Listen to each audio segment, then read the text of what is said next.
In this video, I'm going to share with you guys my 3 favorite ways to terminate second year winter rye. You can see I got a big stand behind me. I've done all kinds of experiments with this and done a bunch of different methods.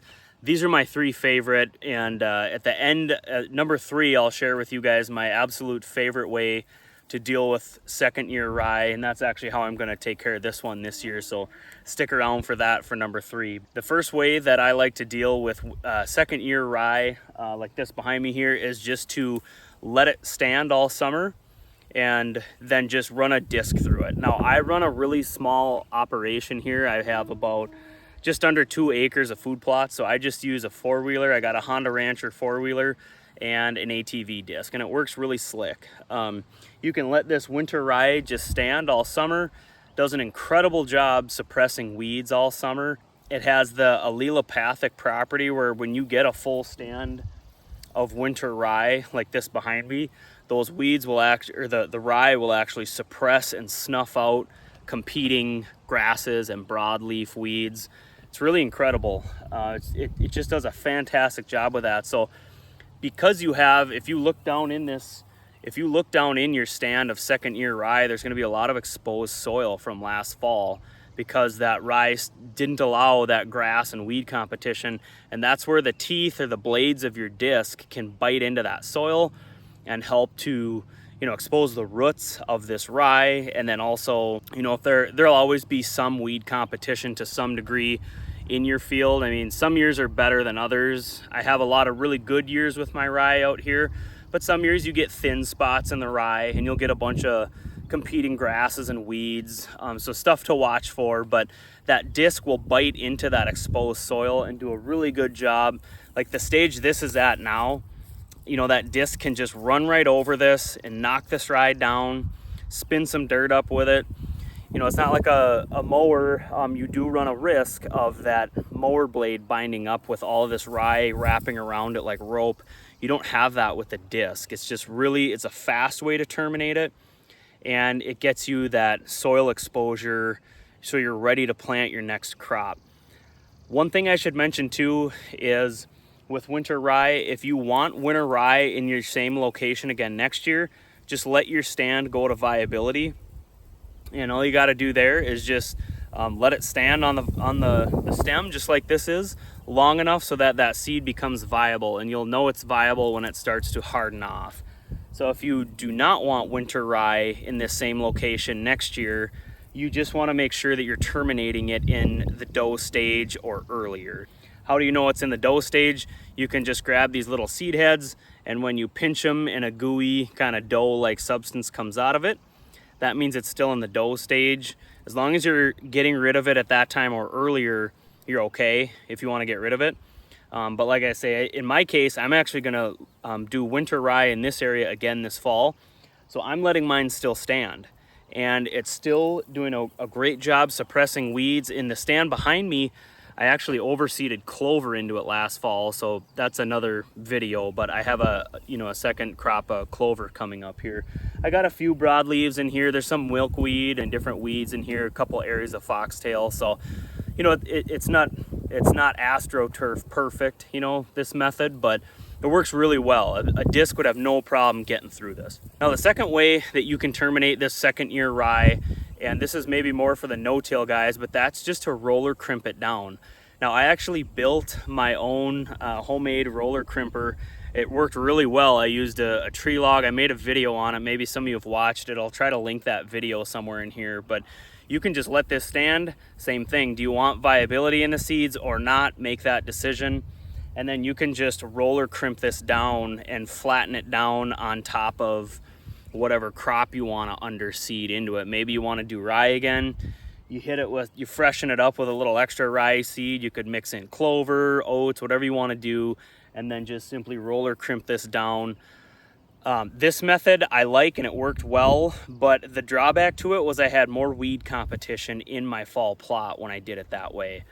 I'm kind of a stickler about the weeds when I am planting my fall food plots.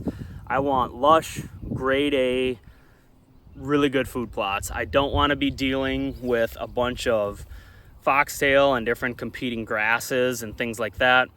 The no-till guys will say the only way to go is to roller crimp this down. That gives you your green manure, all your organic matter, keeps it all on your soil, which are great things to have, and I think that's wonderful. But it is a method that if you're not careful, the weeds will get out of control, and you're probably going to be relying on more chemical control out here if you're trying to go the no-till route and the roller crimping route. Again, it works, it's cool, I've done it, but it's not my go-to, and you're using quite a bit more chemical, or at least more so reliant on that for weed termination versus mechanical tillage for your termination. All right, so the third and final way that I like to easily deal with second year rye is just by mowing it down. Again, you're making that decision on, do I want viability in the seeds or not, and you're planning accordingly, but you just mow this down. And that's actually what I'm going to do out here this year. I'll show you guys my mower set up here in a minute, but by mowing it down, you can release clover that was overseeded onto it last fall. That's what I actually did on part of my plot over here this year. And I have an unbelievable clover plot, almost pure clover, hardly any weeds in it. It's just beautiful, beautiful.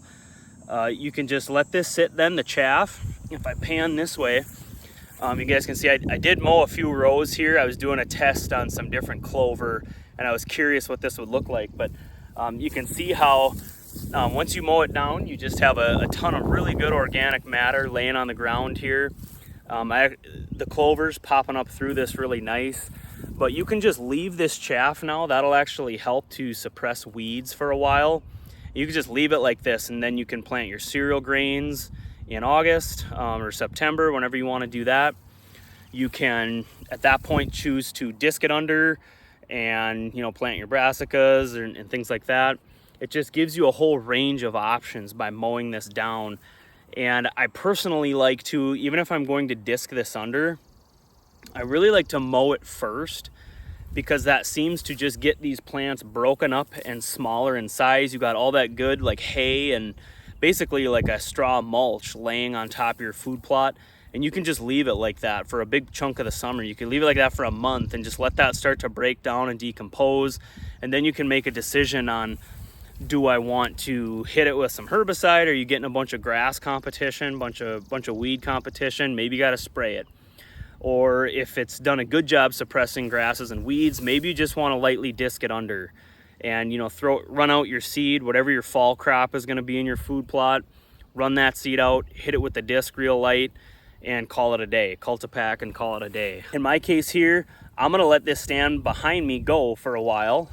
Let's see, when I'm filming this video right now, it's about mid-July.